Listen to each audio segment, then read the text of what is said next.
and welcome Hi back to Film Focus, our weekly independent review show, episode 29 or whatever it is. We've got another triple bill for you. I'm Fred Black. Anthony Squire. And we got 3 more films for you this week. And we decided to throw in 2 trailers as well. Usually we don't do trailers with the triple shows, but We thought we may as well this week. we couldn't help ourselves with these trailers. Really good one for Lego.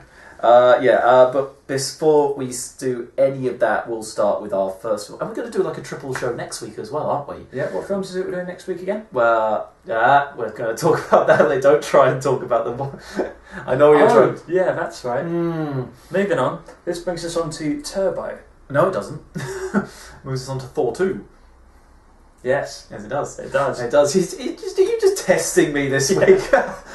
I didn't expect a test when I came to do the show today, Anthony. I expected a nice, relaxing chat about films, but no. No, it takes us on to Thor 2, The Dark World. The Dark World, yes. I literally just come from seeing this. And yeah, I was really impressed by this film. I liked it. Good pace, good action, Yes. good story. I gave it 8. Marvel are doing their best to make these Captain films. America even has a cameo in it, which was brilliant. Yeah, the thing is, like, Thor is one of the most... is definitely, like, the Most difficult one. difficult one to pull off, because it's so different. The language is so different from anything else It's you've more got. sort of Shakespearean. And And the set design is all kind of lavish, kind of medieval stuff, otherworldly stuff, and you've got dimensions, to different portals and elves. the 9 worlds that all... Yeah, so in that respect, I could see some people in the cinema going, what is this? This isn't Marvel. This is just random, like, Norse gods and stuff like that. I hear people saying that. Well, the 2 guys that were sat beside me, the pricks that kept talking throughout the entire How old were fucking they? film. They were like 15 or something like that. But even so, have some fucking respect in the cinema, guys. Yeah, it's nothing more irritating. I was in the cinema once and someone's mobile phone went off. Yeah, well, there's the thing. They did everything. They did everything. They were talking constant commentary during the film. Got their phone out and like bright screen during the film. It was just like fuck you. And they already sat like a seat away from me as well, so I could hear everything. I was just like, no, don't. But it did not distract me from the film, which was awesome. Yeah, good directing. Overall, I'd recommend this one to go and see. Yeah, especially if like the first one. I mean, it kind of builds on everything the first one had. Just took the next step. I thought, like, when you see the trailers and you see Natalie Portman being taken to Asgard by Thor, I thought that just meant like all the other characters on Earth were going to be like forgotten, like it was going to be set purely in Asgard. And it did a good balance overall. yeah, but you have I Kat thought she was Dennings. going to die. Yes, spoiler alert, ladies and gentlemen.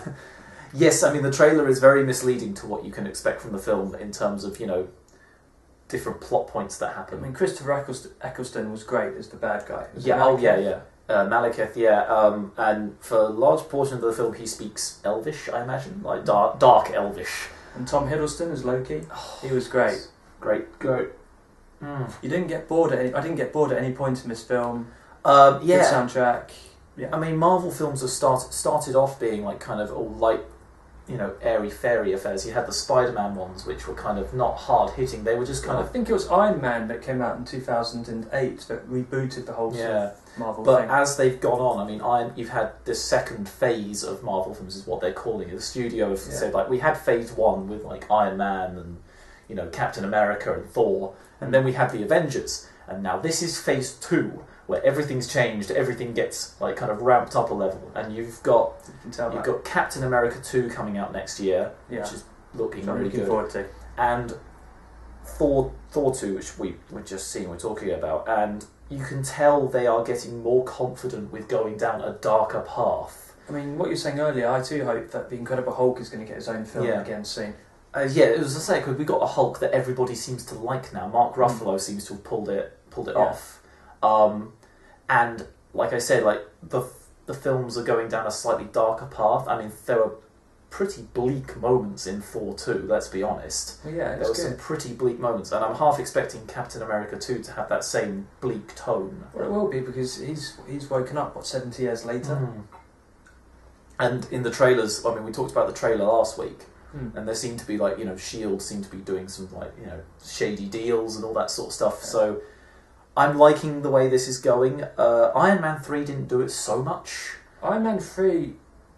The bad guy was at Mandarin. Yeah, the Mandarin. Yeah, he was really good up to the point up Wait, to where it all someone reveals. Yeah, he goes all sort of soft, comical guy, and it's just like, no, you should have stayed as this, This dude, yeah. powerful, evil guy. Well, there are reasons for that in the film and everything, aren't there? I know, but it was such a bad thing they did. But yeah, and it was nice for Thor 2 to have it kind of, I don't know, it was probably the performances that were just putting it through, and a great script, but it was also punchy.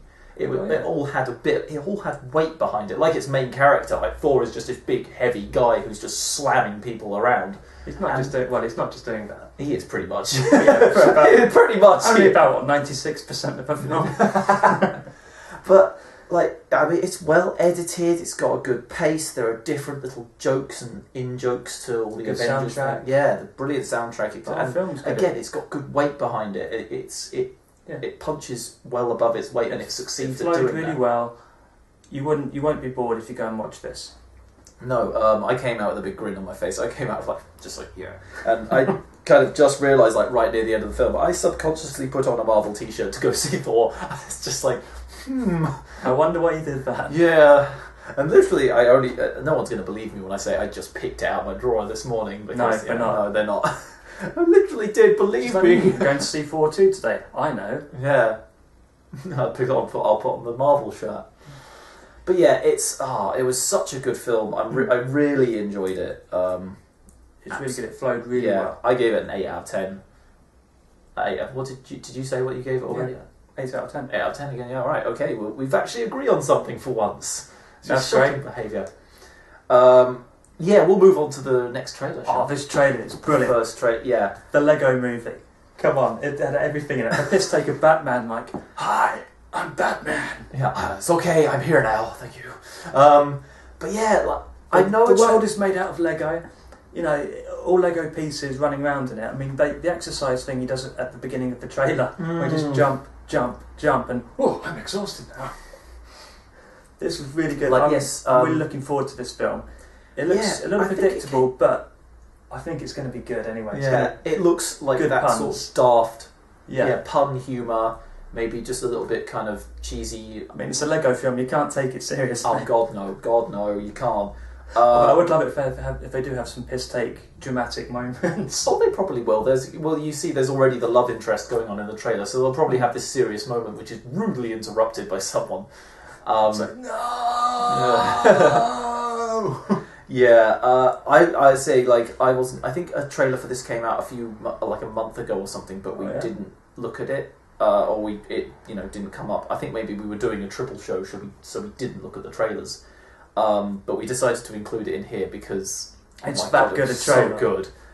Yeah, it's on Empire at the moment, so go search it out on there and just laugh yourself silly with it. This is good. It's even got serious actors like Liam Neeson and Morgan Freeman doing voice actors in a Lego movie. I mean, come on. Let me read your mind. Yeah. This is the most unoriginal mind I've ever seen. I don't know, that there's not much you can say about it. Just go see that trailer. As opposed to this next film, we're going to disagree again now because Turbo, in short. Yeah, Turbo. It's a CGI. A snail gets was it a thunderbolt or something? No, he gets sucked through a car engine and injected with nitrous oxide. And he gets superpowers, basically. He essentially gets to be super fast, yeah. He can enter the Indy 500. I am all for films having ridiculous plots, but I'm sorry. Oh, come on, it's a kiddie I know film it's with a adult kiddie humour film. thrown in as well. I mean, it's just ridiculous for Snail racing all these cars. Yeah, it is. Somehow it doesn't get run over or crushed. Somehow he's able to compete in it, I don't know. I thought the pace of the film was good. The humour wasn't great, but it was funny. And yeah, I gave it 7. And I only gave it a 4. 4? Yeah, 4. The hatred in your voice. 4? Fuck you, a 4. Why 4? Did you get bored of it? Very quickly, yes. Why? There is... Maybe it's the fact it is about snails, inherently boring creatures as they are. What, do you have some phobias? No, I don't have phobias of snails. It was just so kind of it seems predictable to say it was slow, but it was. Yeah. Hey. It was, even once it got down to the, the crux of it, like it got down to the Indy 500, and you had the Mexican guy with a taco shop promoting his taco shop with a fast snail. And I don't know, maybe I just wasn't in the right mood for it, but I was... What did it lack for you? What, humour? The pace of the film? Probably, yeah. Like, I wasn't laughing as not as much as like Thor 2. I think I laughed more in the Lego trailer than I did laugh at Turbo, to be honest. Wow. Yeah, 2 minutes of Lego trailer and I laughed more at an hour and a half of film. Like, there is some good voice acting in it. There's like Samuel L. Jackson crops up, and you've got Ryan Reynolds doing the snail, who's quite fun, but I don't know, it just didn't have like any of that. Did the pace slow down for you? It didn't really get going at all. Like, even with the race, you had half an hour. I can't remember. But literally, the last scene, over dramatic moments in it. It was meant to. It was huge. Well, I suppose it is a 200 lap race, so however way you cut it, it's going to last a while. But half an hour of a film dedicated to a race, and for me, the Indy 500 is such a boring race in general that, as much as they try to make it interesting, like, the part of me that was just going, is there something else I could be watching right now? Like, Thor. Like, I did plan on going to see Thor yesterday as well. Instead, and instead I just thought, no, I can't be bothered. I'll stay in and I'll watch Turbo, and then I'll have like people round in the evening. I wish I'd gone and seen Thor instead. I know I would have had to watch Turbo anyway, but Thor was better. Yeah, but Turbo just didn't cut it for me. I was so unimpressed with it. It was so bad, and I considered giving it lower, but it wasn't as bad as some films we've seen this year. I thought it was an eccentric film. It could have been better, but at the same time, it kept me interested. Well, it did. I was curious how Snail was going to race the Indy 500. Rules? What fucking rules? And apparently the rules for the Indy 500 are just downloadable anywhere. Like, I don't know, like...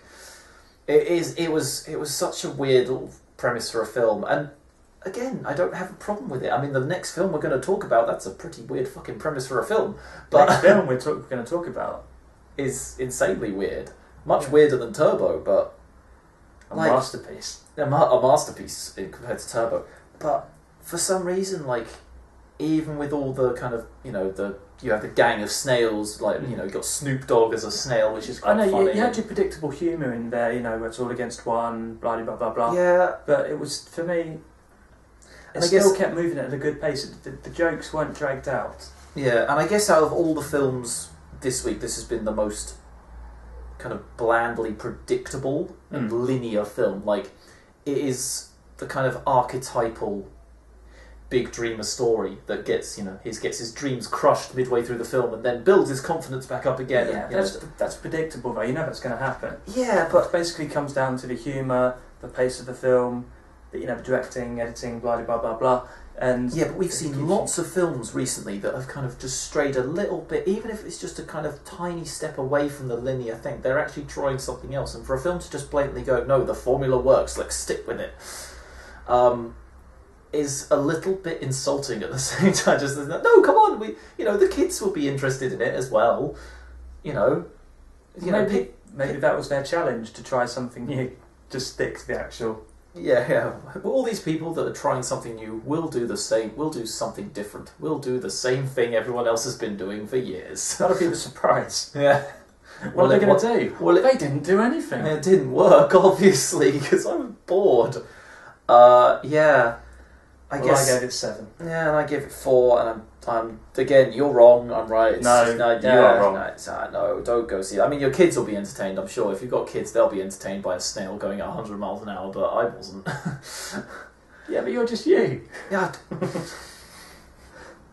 You're right, Anthony, you're so right. Anyway, we'll go on to the next trailer. X-Men, Days of Future Past. Yeah. I'm so glad Bryan Singer is back directing the X-Men film. This was a lot more serious than I thought it was going to be. The trailer was... I still have no idea how this film is going to work. I mean, I know there's the Sentinels, and I know there's an evil corporation that tries to take down mutants, as there have been for like all the last X-Men films that's ever been going on. In short, I think the plot is that I cannot remember the mutant who does it, but he goes back in time. I think he kills the Senator Kelly. Oh right, and that sparks off. Because in the first X-Men film, it was Senator Kelly who was initially running the anti-mutant campaign, and then the X-Men convince him otherwise. No, Magneto infects him with something that turns him into a mutant, but he dies. Oh yeah, okay. Oh yes, he does, doesn't he? Yes. He only makes a cameo in X-Men 2 because Mystique is him. Oh yes. Is him. Yeah, you know these films far better than I do. I haven't bothered watching the X-Men films for years. When I saw the trailer for this, it made me rewatch X-Men 2, which was also directed by Bryan Singer. He did such a great job with that one. And yeah, I'm hoping that they get like. I'm hoping it is more kind of action-packed as well, like First Class was. First Class, I thought was a good return to. Have you seen X-Men 2? I've seen all the X-Men films. What do you think of number 2? Yeah, I wasn't a fan. I wasn't a fan of the first two. I thought, what? Yeah, they just took too long, like dealing with their feelings, and I couldn't deal with that. I mean, I didn't like number 3 when that came out. If Bryan Singer hadn't pushed off to do Superman, he would have done number 3. But even so, like I don't like superhero films where they spend ages dealing with their feelings and not enough time actually giving people what they want, which is a superhero movie with action scenes. And that's what I felt the first two Superman films, like X-Men films were, sorry. And that's that's again why I didn't like Man of Steel. It was Man of Steel was pants. It was 2.5 hours of Superman going, should I do this? Should I not? And then like the last hour of it was them blowing the fuck out of everything. Within 5 minutes, Krypton was destroyed. He was on Earth. Another 5 minutes, it's suddenly grown up. And despite all of Manhattan being destroyed, it's back up again. It's all back up again. It's like hanging up and down. Yeah, but like Man of Steel aside, I don't like these films where the superheroes in question debate using their powers. That's the whole thing. I know it's one of the core things of X-Men. I can lend you some X-Men comics if you want. Yeah, I know you can. You've got tons of them lying around, mate. But but I've got some mates who really are really properly into it. But it just doesn't. I know there's all the whole sort of school and all that sort of stuff, and you have to use your powers, respectfully and all that sort of stuff. But even so, for me, that just doesn't make. I go to a superhero film to see superheroes using their powers. It doesn't have to be in a particularly destructive way like Man of Steel, because that can just get a bit ridiculous. But something like a good balance, like Thor 2, for example. That was a good balance of a superhero using, good action scenes peppered throughout it. Then there was good story where they developed the characters and all that sort of stuff. Yeah. That's the sort of film I like. It's well balanced. X-Men in the past has been kind of far more balanced towards the, character development and not more, and kind of the action scenes just take a bit of a hit on the side. I like X-Men. There's reason for why things happen in it. It doesn't just race along. The characters are developed really well. Yeah, I'm really looking forward to this one. I know I've already said it, but I'm so glad Bryan Singer. Well, the thing is, that's why I liked. That's why I liked First Class, because it kind of found again that middle ground of some good action scenes thrown into a good story as well, and it kind of just it found that good medium again. And I'm hoping that Bryan Singer doesn't just revert back to his old X-Men days and just be like, no, we'll just have these cult talks. Oh, you don't know what you're talking about. I know exactly what I'm talking about, and other people think it too. Moving on. We'll move on to our final film of the week. Yeah. We didn't spend much time talking about Turbo because, we want to talk a lot about this film. Cloudy with a Chance of Meatballs 2 was spot on. It had something for everyone. This is even more surprising for you because you haven't seen the first one. And I've seen the first one. It's a family favourite for me and my whole family. We saw it, I don't think I saw it in the cinema, but when it came out on DVD and Blu-ray, we got it immediately, and we've probably watched it 6 or 7 times since then. And the sequel, it just is improving on it in every single way. I mean, I love that you don't need to have seen the first one to watch number 2. No, it does explain itself quite well. It spends, 5 minutes, if that, explaining it, but it does it really well. The pace of the film is good, the soundtrack is good, the character development is good, everything about it is good. It's humour for everyone. Yes, it's ridiculous. It's eccentrically over the top. Oh yeah, it does it so well. Yeah, like you've got this bad guy that's a kind of weird rip-off of Steve Jobs, and then this kind of weird yoga guy at the same time. You've got Flint Lockwood, who he's just like, you know, eccentric scientist, and you know, it's just everything about. I can't really describe it. Everything Evil, about it is mad scientist. It's brilliant. Yeah. Oh, with the holograms and everything. Yeah. There's loads of just really kind of well thought out action scenes. All the creatures, the foodimals, are really, you know, well thought out as well. And you have like them going around naming all these creatures. And it's like it's the water melephant or something like that. Like I said earlier, oh my god, there's a leak in my boat, and then Yeah, it it's picks up a leak. Or even classic moments where someone's walking away and this guy's going no, but she's walking like snail pace. Oh yes, they have all those. It's especially funny if you like pun humour, like bad puns.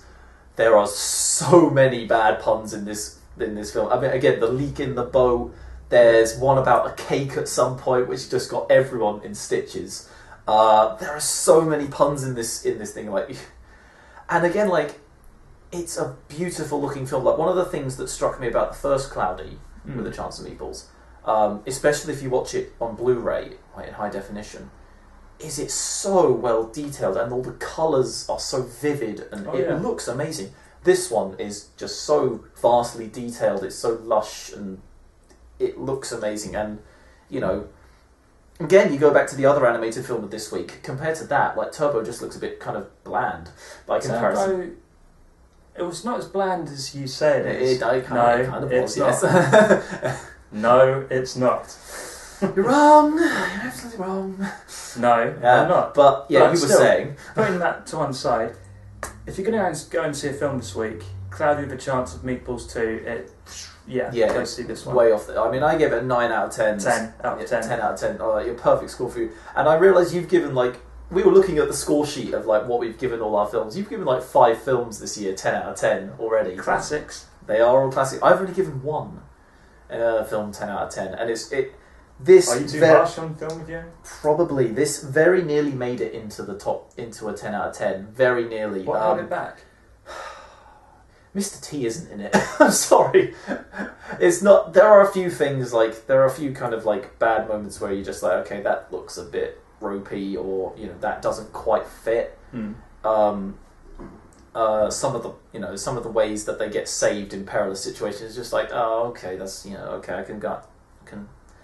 I can see how they did it and why they did it, but yeah, it doesn't quite work for me. But yeah, Mr. T not being in it is just a shame. Mr. T's in the first film, that's always. I don't know the guy who they got to replace him. No, I think he was good, but I mean, like I said earlier, like where a tear's coming out of his eye, and he just says, "Get back in there," and the tear just goes back into his eye. Yeah, it's enough to make a grown man cry, but not this man. Get back in there. It's just like, and it's that sort of. It reminds me of stuff like the old sort of comedies, like Naked Gun and Airplane, where you throw just like every single type of joke you can at the screen and see what sticks, and usually all of it sticks. I mean, you know, the film starts off with the weird credit sequences, like, you know, 20th century, like Columbia Pictures presents another film by a lot of people. Yeah. And you just think, well, this is going to be a good movie. This is going to be one of those movies, like Naked Gun, Hot Shots, You've got me thinking of that Airplane. scene from Naked Gun where he wipes the birthmark off Gorbachev's head. Yeah. And he just turns to the camera and says, "I knew it!" Yeah, exactly. It's that sort of thing. You break the fourth wall. I mean, they do that at some points, don't they? They do kind of look at the camera and go, what the fuck? Yeah, there's the a couple cake scenes. looks at the camera, doesn't it? Yeah. The cake. What am I supposed to be doing? Yeah. Yeah, this is the film of the week. Yes, definitely. I mean, Thor 2 came close, but yeah, this is definitely the film of the week. And we've had, like, actually, just, you know, let's cross out the middle film. We've had actually quite a good week of films. And next week is set to be... It's set to be an eventful one as well. Don't worry, though, we've managed to get hold of... Machete Kills! I love your friend on Facebook who thought I wasn't being serious when I commented on this. You posted something on Facebook saying like Machete Kills isn't playing in Brighton. I know. This is horrendous. And I responded because it was horrendous. It's still not playing in Brighton. Odeon and Cineworld just do not want to play It's it. crazy. The Odeon had a poster up for it, so you'd think logically we're going to be playing it. I mean, but they didn't. But they did. No, they didn't, and they won't because it's like 3 weeks after it's been released now. But someone has very graciously managed to get a copy of it for us, and we thank you ever so much. I mean, I know you've already seen it, and we're about to watch it again. You're about to watch it. I'm about to watch it for the first time. But yes, that's going to be. There's so much I want to say about it, but I'll have to leave that. You'll have to leave it to next week. Yeah. But yeah, hold your tongue, good sir. But yeah, and then we got two other films which, quite frankly, we couldn't give a shit about. What are they again? We've got Ender's Game. Yeah. Which is that Harrison Ford? It's Harrison Ford, Ben Kingsley, with what is the most ridiculous facial tattoo in the history of filmmaking. If you've seen it, I don't know if you've seen the trailers for it. I've seen some trailers for it, but to be honest, it looks bland. A very weird. It looks like someone's made a film of EVE Online or something, like a multiplayer online strategy game where you're looking at stuff and commanding troops from afar. Like, one of those games, those real-time strategy games where you're looking down at this whole squadron that you command and you move them to certain places. It looks like someone's taken a little boy and put him as the player of this game, and apparently it's not a game, it's a real war and all that sort of stuff. But that just seems like such an odd premise for a film that I'm not interested that much. Putting that to one side, what's the other film? Philomena with Judi Dench and Steve Coogan about. Now we've seen this. Did you say it got 5 out of 5 or something? Yeah, Empire gave it 5 out of 5. See, I've got to be cynical and just say did it get a really good review because it's got two well-known actors in it? Was it Steve Coogan and Judi Dench? As in M, Skyfall, James Bond. Yeah, come on. This isn't Scooby-Doo. Let's just see you really. But yeah, why it's M. But yeah, Philomena is like an old woman who tries to find her child in America, and enlists the help of BBC reporter Steve Coogan, who's a failed. Yeah, he's a failed. Well, I don't know the entire story because I haven't seen it yet, but from the trailer, he seems to be getting good reviews, and but we've seen the trailers for it at the cinema. It just looks a little too predictable. The jokes. It's just a trailer, but it looks a little too dull. Not that we're not one for dramas and all. I mean, we had Blue Jasmine the other week, Blue Jasmine, and that's a pure straight up drama, and that was spot a great film. But Philomena just looks like one of those films that they're trying so hard to push it through as this really heartfelt, emotional drama that I'm just not gonna care at the end of it all. I'm just gonna have to wait and see on this one. Yeah, to be honest, next week I'm just really looking forward to talking about Machete Kills. Me too. I mean, we're going to watch it now, so we kind of want to end this show. If you get a chance to see it, there's a brilliant trailer at the beginning of it called Machete Kills Again in space. Yeah, which you showed me before the show as well. Quite why we didn't talk about that in the trailer bit, we don't know. But anyway, because otherwise we'd have ended up landing it off about. Yeah, we ended up talking half an hour about Machete Kills. But our 30 minutes are up. Yeah. Thanks for watching this week. Yeah, thank you very much for watching, and we'll see you next week for another triple bill. So yeah, take care, guys. Bye. Machete Kills! Finally!